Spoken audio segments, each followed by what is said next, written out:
हम प्रोटीन से स्टार्ट करते हैं। जिस तरह एक कार्बोहाइड्रेट हमारे फूड के अंदर ज़रूरी होता है, इस तरह प्रोटीन लेना भी हमारी बॉडी के अंदर ज़रूरी होता है। Carbohydrate basically energy, of course कि हर केमिकल्स आपकी बॉडी को ओवरऑल मेंटेन करती है, लेकिन इसके साथ साथ उनके बहुत स्पेसिफिक काम भी होते हैं। कार्बोहाइड्रेट का जो बहुत ही स्पेसिफिक काम है, जो उसका मेन रोल है, वो एनर्जी प्रोवाइड करना है। ठीक है, कार्बोहाइड्रेट का जो मेन रोल है वो एनर्जी प्रोवाइड करना है। अगर कोई शख्स आपके सामने बीपी लो हो किसी का, या कोई किसी की energy level down, BP low होने का क्या मतलब है कि उसका एनर्जी लेवल डाउन है, तो आप क्या करते हो? यहाँ पर जो बेस्ट चीज रिकमेंडेड होती है वो सॉल्ट या शुगर लेकर उसको पानी में मिक्स करके आप उसे तो वो अगर आप उसको शुगर दे रहे हो तो आप उसे क्या दे रहे हो? आप कार्बोहाइड्रेट दे रहे हो। हम जैसे बताया कि मैंने आपको बताया कि जो कार्बोहाइड्रेट है वो आपको इंस्टेंट एनर्जी प्रोवाइड करता है। इसी तरह जो प्रोटीन है वो आपके स्ट्रक्चर को हेल्प करता है। आपके बॉडी स्ट्रक्चर, बॉडी ऑर्गन, आपकी स्किन, ये सारी चीजें होती हैं, ये प्रोटीन बेसिकली उसको हेल्प कर रही होती है। Every cell in a human body का जो हर सेल है, इट कंटेन प्रोटीन। इसमें आपके पास प्रोटीन्स होती हैं। The basic structure of a protein is a chain of amino acid. जो बेसिक प्रोटीन का स्ट्रक्चर है उसमें अमाइनो एसिड की चेन होती है। The proteins are the macromolecules. Protein भी बहुत मैक्रोमोलिक्यूल्स होते हैं, बहुत लार्ज मॉलिक्यूल्स होते हैं, that are responsible for most of the function that takes place in our body. या हमारी बॉडी के अंदर जो फंक्शंस आपके पास हो रहे होते हैं वो उसके लिए रिस्पॉन्सिबल है। They do most of the work in cells. हमारे सेल के अंदर बहुत काम करते हैं। एंड रिक्वायर, इसको आपने हाईलाइट करना है, proteins are required for the structure, function and regulation of body tissues and organ. कि आपकी बॉडी के अंदर जो टिश्यूज हैं, जो ऑर्गन्स हैं, उनकी रिक्वायरमेंट के लिए, उनके स्ट्रक्चर के, फंक्शंस के और रेगुलेशन के रिक्वायरमेंट के लिए आपको प्रोटीन जरूरी है। और सबसे इम्पोर्टेंट बात, हमने इस चैप्टर के ग्रेन टेस्ट का जो प्रैक्टिस टेस्ट है उसका लिंक हमने डिस्क्रिप्शन में डाल दिया है। आप डिस्क्रिप्शन में जाकर ये ऊपर पहला लिंक है प्रैक्टिस ग्रेन टेस्ट को, यहाँ पे जाएं और सॉल्व करें और प्रैक्टिस करें। यहाँ से आपने अगर प्रैक्टिस कर ली, आपके एग्जाम्स के अंदर, एमसीक्यूज के अंदर 100% मार्क्स गारंटेड है। उसके अलावा अगर आपको हमारे फ्री नोट्स चाहिए, lecture, guest papers, model papers चाहिए, तो इस पहली वाले लिंक पे क्लिक करके आप हमारे चैनल को ज्वाइन हो जाए, और दूसरी वाली लिंक को क्लिक करके आप हमारा व्हाट्सएप ग्रुप है इंपॉर्टेंट प्रीमियम, उसको ज्वाइन हो जाएं। ठीक है, अगर आपको ट्यूशंस वगैरह के अंदर एनरोल होना है, कोई डाउट है, तो ये हमारा व्हाट्सएप नंबर, इस पर क्लिक करेंगे आप डायरेक्ट व्हाट्सएप पे चले जाएंगे, और तमाम बुक्स के पीडीएफ इस वाले यहाँ पर आखिरी वाले आपके पास गिवन है। आप यहाँ से कोई भी बुक उठा सकते हैं, आपकी जो मर्जी चाहे, सारी की सारी क्लासेस का। इसके साथ साथ आपसे रिक्वेस्ट है, आप चैनल को सब्सक्राइब और वीडियो को लाइक भी करते हैं। The building block of proteins are amino acid. जो प्रोटीन का बिल्डिंग ब्लॉक है वो आपका अमाइनो एसिड। 1 ग्राम प्रोटीन है तो उसमें आपको 4 किलो कैलोरीज एनर्जी मिलेगी। अब आप अपने देख लो आप कितने प्रोटीन ले रहे हो, उस हिसाब से आपको एनर्जी आपकी रिक्वायरमेंट हो जाएगी। अब amino acids are the molecules that combines to form protein. अब बहुत सारे अमाइनो एसिड मॉलिक्यूल्स मिलते हैं और प्रोटीन्स बनते हैं। Amino acid and proteins are the building block of life when the proteins are digested और ब्रोकन डाउन। जब प्रोटीन आपके पास डाइजेस्ट हो जाता है या ब्रोक डाउन हो जाता है, अमाइनो एसिड आपके पास बनते हैं। वो आपके सबसे पहले तो आपने ये भी याद रखना है कि एक मॉलिक्यूल आपको कितनी एनर्जी देता है। जो मेन चीज़ है आपको याद, ऑफ कोर्स कि आपने सारा याद करना है, बट जो मेन मैं आपको बता रही हूँ कि अगर फॉर एग्जांपल कार्बोहाइड्रेट है तो कार्बोहाइड्रेट क्या है? वो एक शुगर है, और वो उसमें क्या क्या प्रेजेंट है? Carbon, hydrogen, oxygen. और वो मेन काम क्या करता है? वो आपको एनर्जी प्रोवाइड करता है। जरा आप प्रोटीन पे याद रखोगे, प्रोटीन किससे मिलकर बनता है? अमाइनो एसिड से। प्रोटीन जो है वो आपको एनर्जी कितनी एनर्जी प्रोवाइड करता है? 4 किलो कैलोरीज। उसका मेन काम क्या है कि वो हमारे बॉडी ऑर्गन और बॉडी टिश्यूज को स्ट्रक्चर और फंक्शन प्रोवाइड करता है। नेक्स्ट अब आपके पास लिपिड्स है। लिपिड्स आर फैटी, वैक्सी और द ऑयली कंपाउंड। हमारे पास ये जो ऑयली कंपाउंड्स होते हैं, वैक्सीज होती हैं, फैटी कंपाउंड्स होते हैं, that are soluble in organic solvents. जो कि ऑर्गेनिक सॉल्वेंट्स में तो सॉल्युबल होती हैं लेकिन वाटर के अंदर इनसॉल्युबल होती हैं। Lipids are the fatty, waxy और the oily compounds that are soluble in organic solvent, जो आपके ऑर्गेनिक सॉल्वेंट्स के अंदर सॉल्युबल होंगी, like alcohol and chloroform, and insoluble in a polar solvent such as water. जो आपके अल्कोहल और chloroform और इनसॉल्युबल होती हैं सॉल्वेंट के अंदर, जैसे कि वाटर होते हैं। Lipids are the mainly composed of hydrocarbons. जो लिपिड्स होते हैं वो हाइड्रोकार्बन्स से मिलकर बनते हैं। हाइड्रोकार्बन, हाइड्रोजन और कार्बन एंड लिटिल ऑक्सीजन, और ऑक्सीजन इनमें कम होता है। They making them an excellent form of energy storage. Lipids energy storage का बहुत अच्छा काम करते हैं। फॉर एग्जाम्पल, अगर आपने खाना नहीं खाया, आपको 2-3 घंटे हो गए हैं, काफ़ी वक्त गुजर गया है, तब ऑफ कोर्स आपको एनर्जी कहाँ से मिलेगी? तब आपको कार्बोहाइड्रेट से मिलेगी। जब मैं आपको कार्बोहाइड्रेट पढ़ा रही थी तो मैंने आपको वाज़ेह बताया था, ये आपको इंस्टेंट एनर्जी प्रोवाइड करता है। लिपिड आपको स्टोरेज एनर्जी प्रोवाइड करता है, ये आपकी बॉडी में जाकर स्टोर हो जाता है, और जब आपको एनर्जी की ज़रूरत होती है ये तब आपको प्रोवाइड करता है।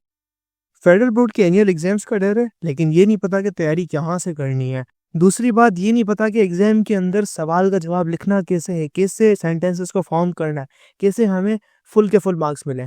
तो भाई घबराना है किस बात से? हमारी बैच इसी प्रॉब्लम को तो सॉल्व करने आई है। तो आप भी हमारे बच्चों की तरह 97.8% ला सकते हो, 98.27% ला सकते हो, फातिमा की तरह, अगली फातिमा आप बन सकते हो। आप 505 मार्क्स ले सकते हो आउट ऑफ 520। अच्छा जी, कैसे? हम आपको सिखाते हैं कि एग्जाम के अंदर लिखना कैसे होता है, ग्रेड टेस्ट प्रोवाइड करते हैं। देखिए जी, हमारे पास है पाकिस्तान की one of the best faculty. आप कोई भी सब्जेक्ट लेना चाहें, आपका जो दिल करे, आप सारे सब्जेक्ट्स लें, सिर्फ और सिर्फ 3000 रुपये में पूरे साल में। आपको एग्जाम राइटिंग मेथड सेशन दिए जाते हैं कि सवाल का जवाब लिखना कैसे, डिफरेंस वाला अलग क्वेश्चन, डेफिनेशन अलग, एग्जाम्पल वाला अलग, मैथ के सवालों का जवाब अलग होता है। आपको टॉपर बच्चों के नोट्स दिए जाते हैं, आपको फुल बुक के notes, question answers, live classes के अंदर कॉन्सेप्ट पढ़ाया जाता है आपको, और उनकी रिकॉर्डिंग्स भी दी जाती हैं। भैया और क्या चाहिए? अच्छा, और मज़े की बात, ग्रैंड टेस्ट से हमारा समझो पेपर लगता है।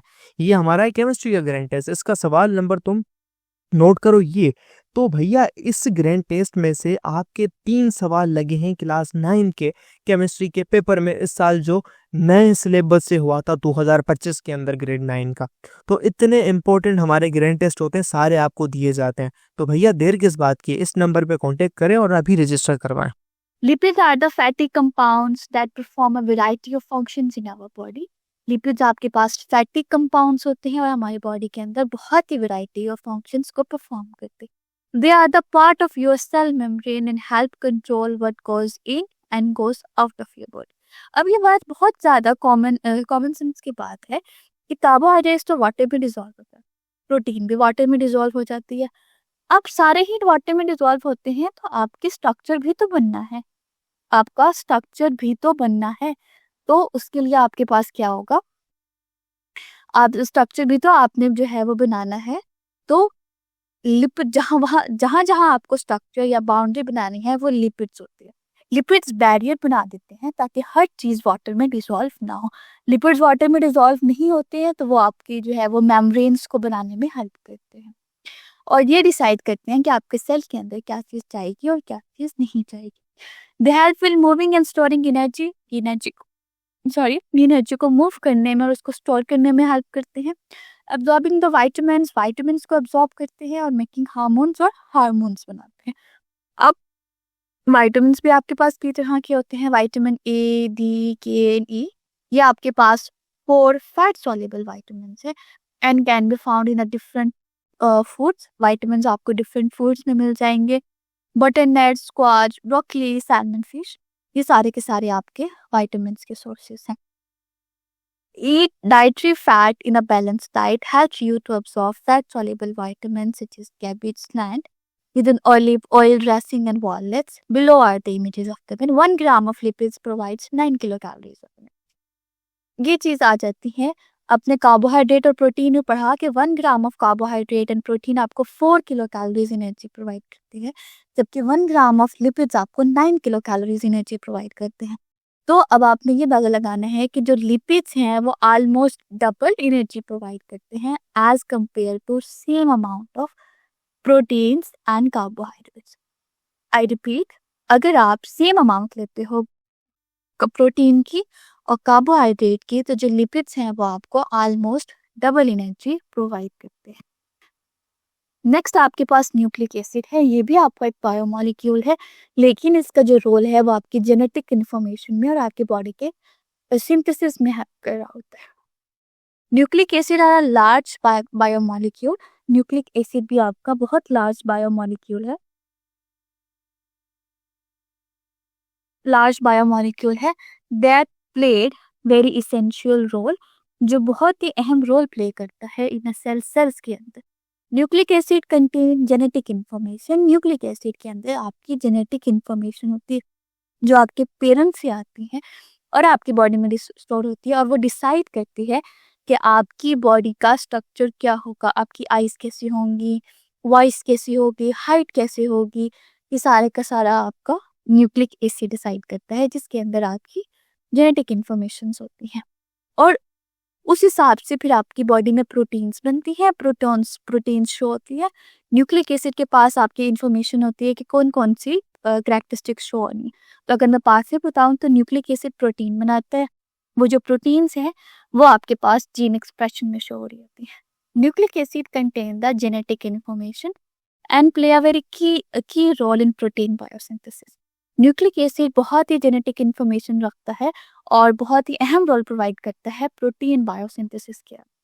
दे are the macromolecules form by the nucleotides. Nucleotide इस तरह अमाइनो एसिड से प्रोटीन्स मिलकर बनते हैं, इसी तरह न्यूक्लियोटाइड से भी आपके पास न्यूक्लिक एसिड बनते हैं। न्यूक्लिक एसिड से आपके पास जिस तरह न्यूक्लियोटाइड्स अमाइनो एसिड मिलकर आपके पास प्रोटीन्स बनाते हैं, इस तरह न्यूक्लियोटाइड मिलकर आपके पास न्यूक्लिक एसिड बनाते हैं। Nucleotide is the basic building block of the nucleic acid RNA and DNA. Nucleic acid आगे दो टाइप के होते हैं, एक आरएनए होता है और एक डीएनए होता है। दोनों के अपने अपने फंक्शन है। DNA deoxyribo nucleic acid is a double strand form of nucleic acid. DNA आपका डबल स्टैंडर्ड आपके पास फॉर्म है न्यूक्लिक एसिड की, that contain the genetic substance employed for the growth and functioning of all the infant living organ. DNA एक double standard है, यानी उसके दो strands होंगे जो कि आपस में होंगे। ये आपको पिक्चर में नजर भी आ रही है, आपके पास दो स्ट्रैंड्स हैं जो आपके पास प्रेजेंट होते हैं। That contain the genetic substance, जिनमें आपके पास जेनेटिक सब्सटेंस होता है जो कि आपकी ग्रोथ में और आपके लिविंग ऑर्गेनिजम्स के फंक्शनिंग में हेल्प करते हैं। आपने क्या काम करना है, किस तरह से ग्रो करनी है, आपकी बॉडी का एक एक फीचर डीएनए डिसाइड करता है। RNA ribo nucleic acid. RNA is a single strand nucleic acid. RNA आपका बहुत ही सिंगल स्ट्रैंड न्यूक्लिक एसिड है that convert genetic information into genes into the amino acids of sequence. और जो अब यहाँ पर जो डीएनए के अंदर जो इंफॉर्मेशन होती है वो आपके पास डीएनए की फॉर्म में होती है, लाइक मॉलिक्यूल्स की फॉर्म में होती है। आरएनए, उससे हम आरएनए बनता है, आरएनए के ऊपर जीन होते हैं, जीन एक्सप्रेस होते हैं, वहां से प्रोटीन बनती है और वो एक्सप्रेस करते हैं एक दूसरे को। और ये जो सीक्वेंस है ये आपने याद रखना है कि डीएनए से आरएनए बनेगा, जिस तरह से डीएनए होगा उसके कॉम्प्लीमेंट्री आरएनए, क्योंकि ये सीक्वेंस के साथ चल रही होती है चीजें। डीएनए है, डीएनए से आरएनए बनेगा, आरएनए से आगे फिर जो है वो अमीनो एसिड्स बनेंगी जो कि कंबाइन करके प्रोटीन बनाएंगे, वो प्रोटीन जो है वो डाइजेस्ट